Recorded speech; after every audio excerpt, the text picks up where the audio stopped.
I'm Dr. Leala Holcomb.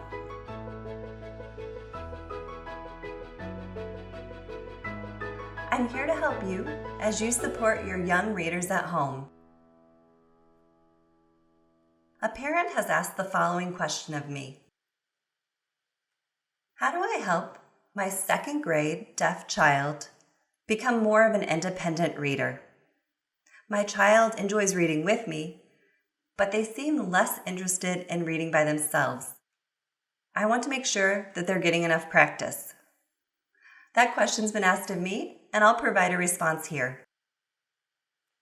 Adults tend to wean off reading aloud to encourage their children to become more independent readers. Understandably, children can be disappointed in the loss of the shared experience and connection that they've had with their parents during reading louds. It's understandable when they prefer that over reading independently. I have a few ideas that maybe will help your child read more independently. But before we get to those, it's important to make sure that they aren't avoiding reading because they think it's too hard. This is a common reason why children don't enjoy reading independently.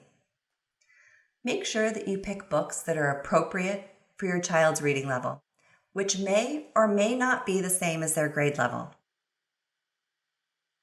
Now, I have some ideas that you can try as you scaffold and encourage your child to become more independent and build their confidence in reading. You and your child can share the responsibility of reading aloud the same book together. There are multiple ways to approach shared reading. This is dependent on the context, the needs of your child, the mood, motivation and interests of your child, the skills of your child, and it's also dependent on the difficulty level of the book being read. I have 2 children, and the ways I engage in shared reading with them vary book to book and even day to day.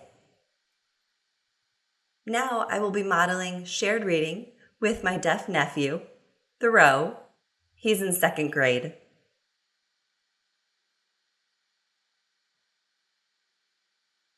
You can read aloud a whole children's book one night, and then the next night have the child read aloud the same book back to you as you listen. Thoreau and I will model this with you now. I'll read aloud a book. Pick which book you'd like us to read.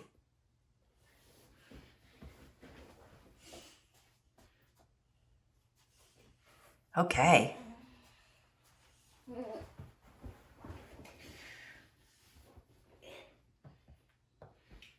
The title of the book is The Giving Tree.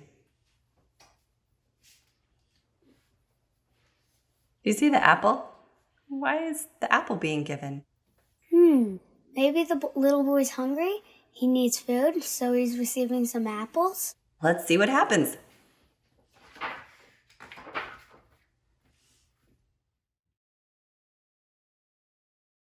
Once there was a tree.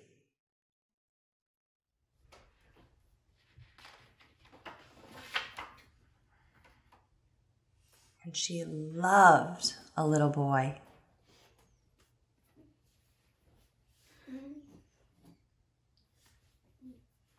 Now you can read the book, and I'll watch you read it, okay?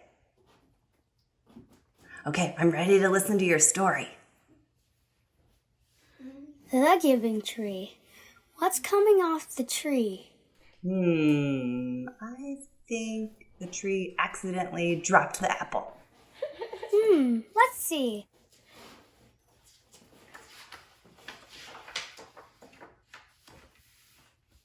Once there was a tree.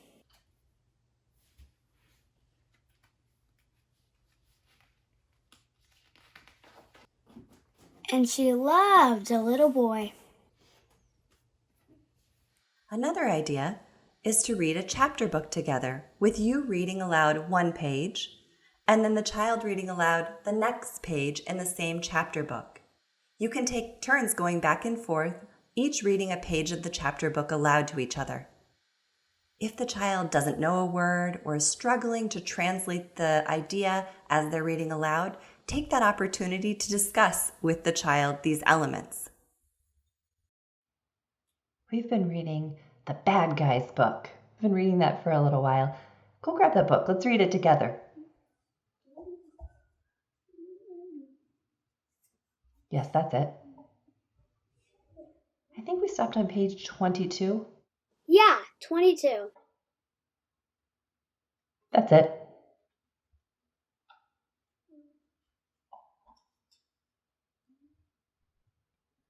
Should I read first or you read first? You read. Me? Okay.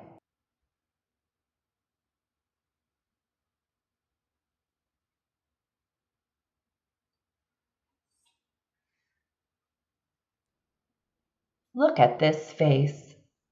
Is this the face of a monster? I don't think so. This is one sweet guy. The snake says, "Will this take long, man? I've got mice to eat."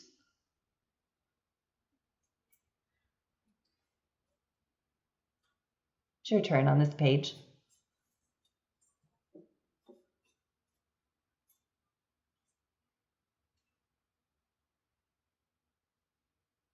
Ha ha ha. What a joker this guy is. I've got mice to eat. That's a good one. What a W-I-S-E. Wise. Do you know what wise means? No.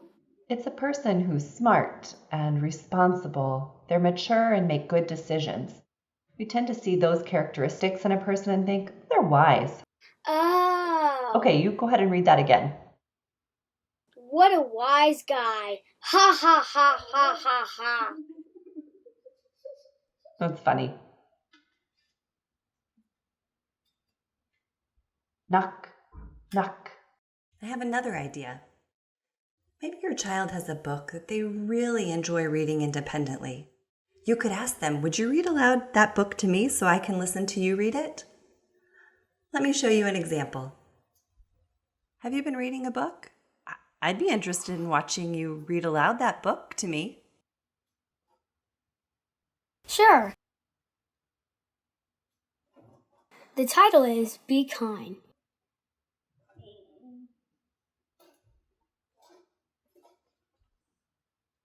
All over our new dress, everyone laughed. I almost did too. But Mom always tells me to be kind. So I tried.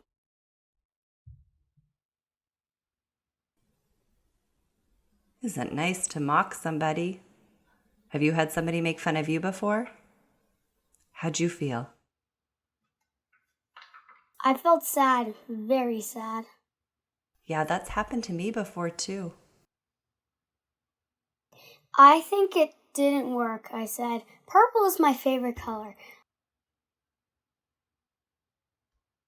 I thought Tanisha would smile, but she ran into the hall instead. When she came back, snack time was over. She put on her art smock. It's like a cover that prevents paint from getting on your clothes. She put on her art smock and she didn't look at anyone. Oh, I feel for her. Generally, children have more motivation to read when their parents show that they value reading by actually engaging in reading themselves. When parents do not read books, children do notice and can find it contradictory or even hypocritical that their parents are insisting on them reading without doing the reading themselves, and this may cause motivation to decrease. Additionally, parents who spend time talking with their children about the books that their children are reading by asking questions and showing interest in their books, and when a parent and a child read the same book together, for example, both the parent and the child might read The Magic Treehouse and discuss the story, the child's motivation increases by making the experience more meaningful to the child. We all know that it's really awful quite painful and boring when we read books that are not interesting to us. There's a saying about books, that books should fit children like clothes. This means that children should feel connected and genuinely interested in the topic that they're reading about. This might mean then that we ask a librarian to help us find the right kind of book. The librarian can support you in finding a book that your child is genuinely interested in. These books should be what kids can comfortably and easily read independently.